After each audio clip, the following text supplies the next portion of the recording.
I'm Quentin Kinnison, Associate Professor of Christian Ministry at Fresno Pacific University. About 20 years ago, I was an associate pastor at a church in Phoenix, Arizona. And in that church, we were a homogeneous church trying to figure out how to minister in a multicultural community. And so in the process of that, we began to run into some real challenges in doing so. So that led me then to some research and study in the area of adaptive leadership. I didn't quite have that language for it yet, but later learned through the work of Ronald Heifetz and Marty Linsky in their book, Leadership on the Line, the difference between technical leadership and adaptive leadership. Technical leadership has to do with expertise. Expertise, the things that we bring to a leadership environment, the skills that we've acquired through our professional training. It's the way we exegete text as pastors. It's the way we manage budgets. It's the way that we sit alongside people who are dying and care for them well. And so the technical leadership aspect is an important part of what most pastors do and how we've been trained.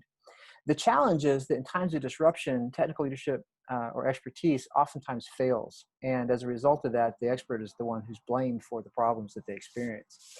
So the counter to, or the alternate to expertise is the adaptive leadership. In adaptive leadership, we're talking about the ways in which experts are as helpless as the rest. Our skills, the expertise, the technical elements that we carry with us don't work anymore in our environment. And so as a result of that, we're struggling along with everybody else trying to figure out how to make this thing work in the midst of it all. In churches, it looks like a lot like what's happening in our world today, where the church has been decentered. At one time, it was the center of culture and context, but now has been more marginalized. And oftentimes, we don't know how to operate in those environments. We're used to being the center, and now all of a sudden, we're just another add-on that many people choose to avoid or ignore. So in the midst of that, part of the ways in which we think about adaptive leadership is that recognizing that experts still manage certain functions as part of the holding environment. We still have certain roles to fulfill, but we can't actually do the work for people.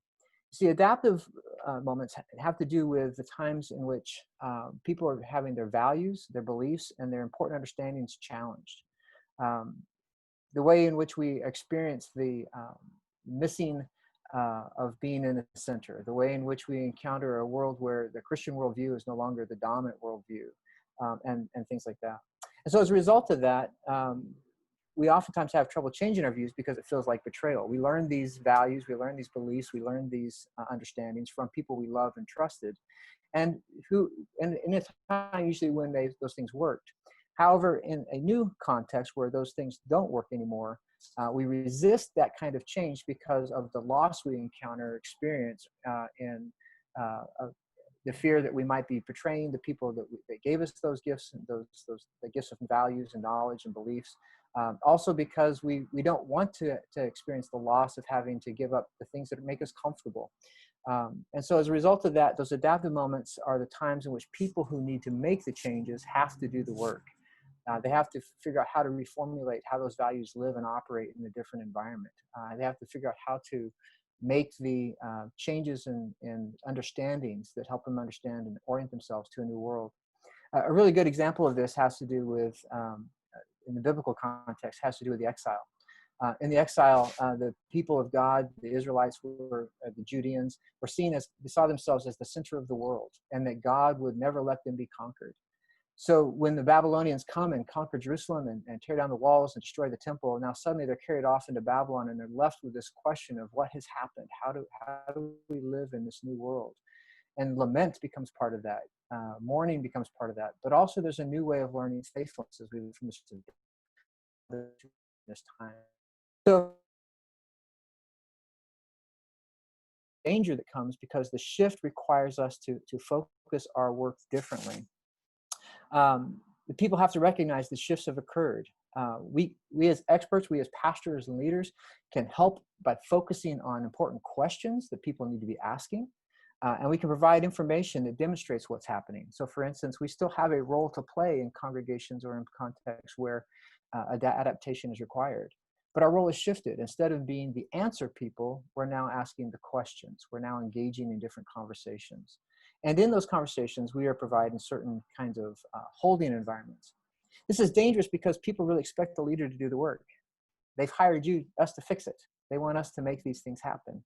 And when we can't, they don't know how to respond. So oftentimes they respond in anger, oftentimes as most people who are in grief.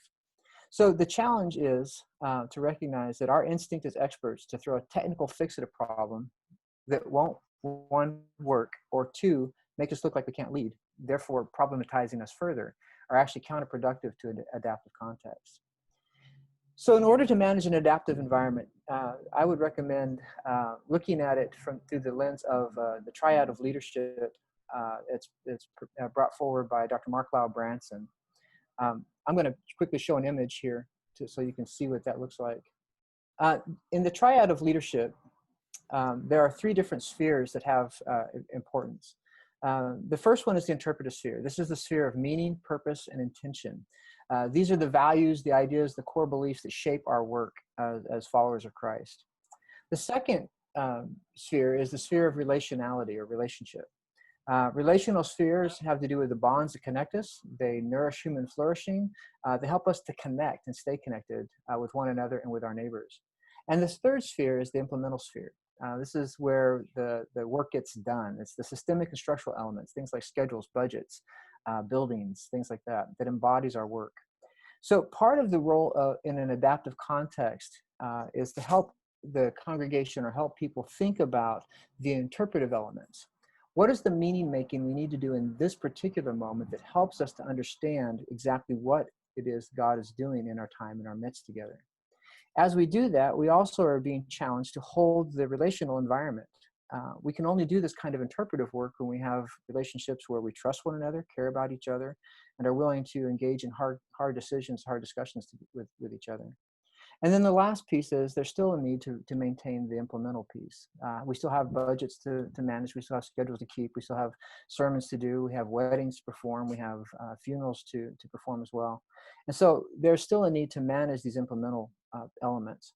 So part of our job then is to help people do the work, to help leaders engage and recognize that they can work differently. And to do that, part of what we're asking to do is we're going to have to help them ask better questions.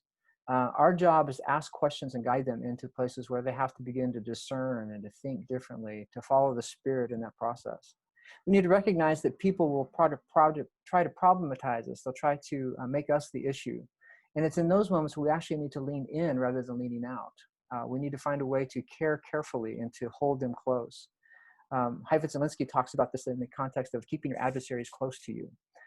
Not like The Godfather where you do it so you know what they're up to, but more like Jesus does when he constantly is engaging with the people who are opposed to him, with the Pharisees and others. He does this as a means of staying close to them, connecting to them, and trying to continue to help them understand what he's up to. And then we need to be able to deflect away from being the answer person, to become the support person to try, as people try to do holy experiments. Experimentation is going to be absolutely critical in an adaptive context. In the process of experimentation, we're asking people to try new things and to experiment, to see where God might be at work in the process. And as we think about that, one of the things I would suggest would help us is if we were to rethink our dominant metaphor of pastorate. In nearly every tradition, the pastoral metaphor of shepherd is used. And in Scripture, the ironic thing is it's used very sparingly, almost not at all, to talk about human leadership. In fact, in Scripture, we're told that there's one shepherd, the good shepherd, Jesus. So as we think about our work, it's important to stop trying to get people to follow our leadership and rather help figure out how we can together journey with them in following Christ's leadership. Oftentimes that means we need to point the way to the shepherd and ask others to find him there as well. And as we do, as we follow the shepherd, as we follow Jesus by listening well to the Spirit of Jesus, then God will lead us into new frontiers. John 10 tells us that it's the good shepherd who acts as the gate that protects us within the pen.